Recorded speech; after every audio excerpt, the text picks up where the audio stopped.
Hello everyone, welcome to day 6 of December Leetcode challenge, and I hope all of you are having a great time. And now let's talk about today's question. Today's question is minimum cost to move chips to same position. In this question we are given chips that are arranged on a particular array and we need to move all those chips onto the same position.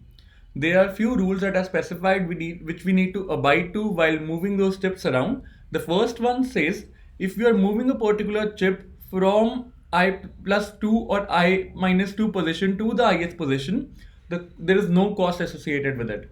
The second one says if you are moving a chip from I plus 1 or I minus 1 position to the ith position, you have to pay the cost of 1 unit.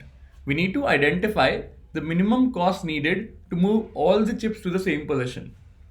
So here there are few examples that are specified. I'll talk about those examples as well as the algo in the PPT. So let's move on to the PPT. Let's get started. Let me just take a pen. Minimum cost to move chips to the same position, Leetcode 1217. It's an easy level question on Leetcode and I also feel the same. Even before going through the example, let's try and understand the two constraints that were specified. The first one says that if you are moving from position I plus 2 or from position I minus 2 to the ith position, there is no cost associated with it. It's a very important point, and let's try and understand this by an example. Let's assume there are a few chips that are specified at position 2, 4, 6 and 8. And we need to identify the cost associated while moving these chips around. So let's hypothetically assume that we are moving all the chips to the 4th position. And how much cost do we need to shell out? Let's try and evaluate that. This is at a difference of 2, so there's no cost associated with it. This is gone. Similarly, this is at a difference of 2. There is no cost associated with it. This is also gone. Now comes the question, while moving from 8 to the 4th position, how many units do we need to shell out?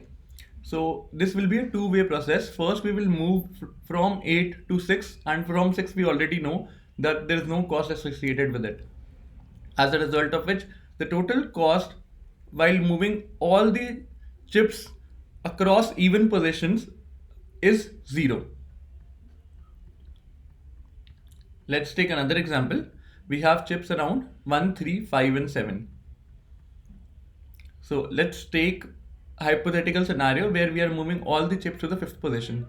For moving 7, how many units do we need to shell out? None, because the difference between these positions is 2.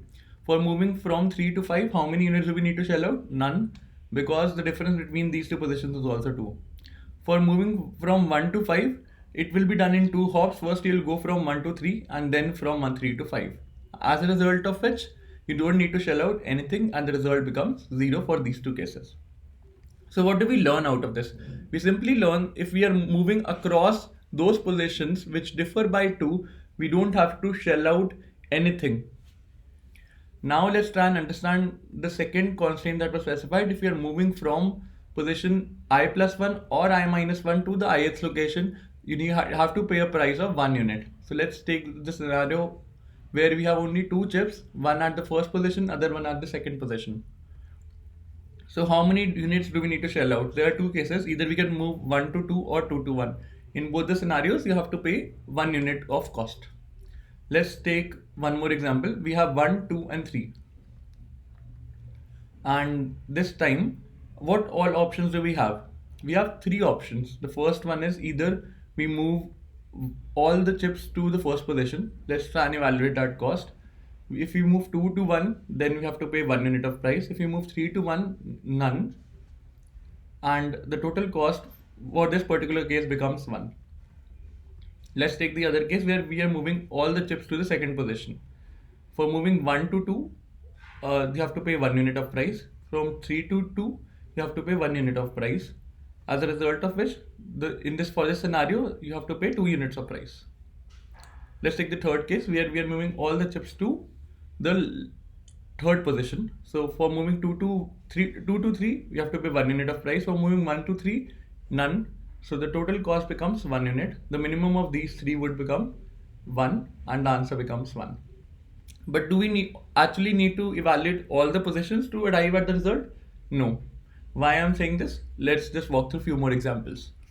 Now let's club both these two pointers that were specified, and I would generalize a statement. The cost of moving all the chips to an odd position remains same across the array.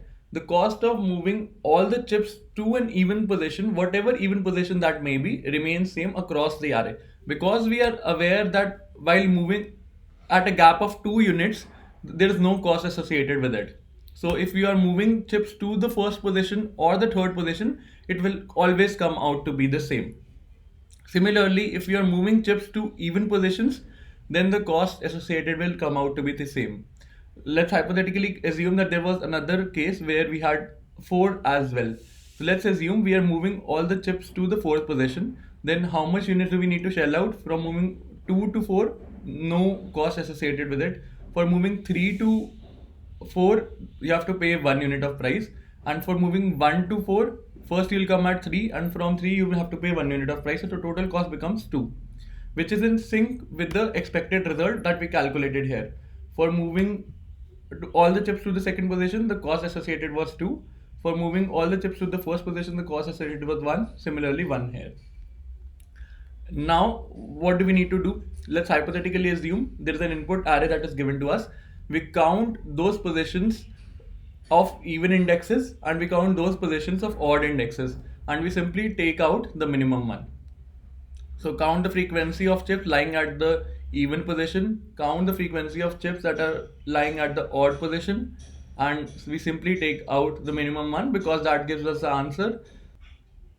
Let's try and apply this over few examples. So let's get started with the first one where we have two chips, one at the first position, other one at 1 lakh position. And what do we do in such case? The cost for moving to 1, let's calculate that. So what do? We simply move this chip across all the even positions, and the cost associated for moving this chip to even positions is 0, and as a result of it the closest even position to 1 will turn out to be 2, and for moving 2 to 1 there is a simple 1 unit of charge that you need to shell out.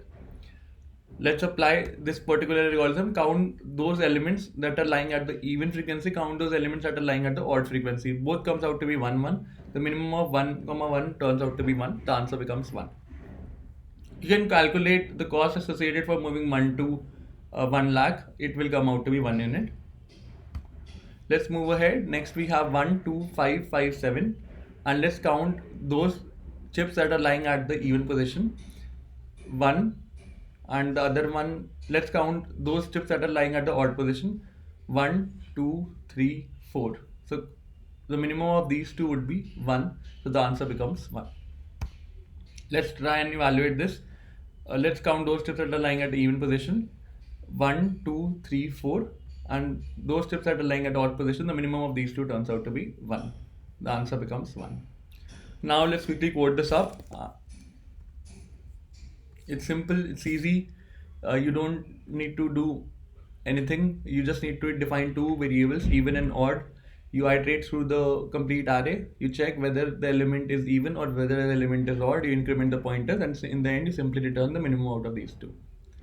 Let's try this up. Accepted 100 times faster in memory terms. It's also good. This brings me to the end of today's session. I hope you enjoyed it. If you did, please don't forget to like, share, and subscribe to the channel. Thanks for viewing it. Have a great day ahead, and stay tuned for more updates from Coding Decoded, because I'll see you tomorrow with another fresh question and another fresh concept. Thanks for watching.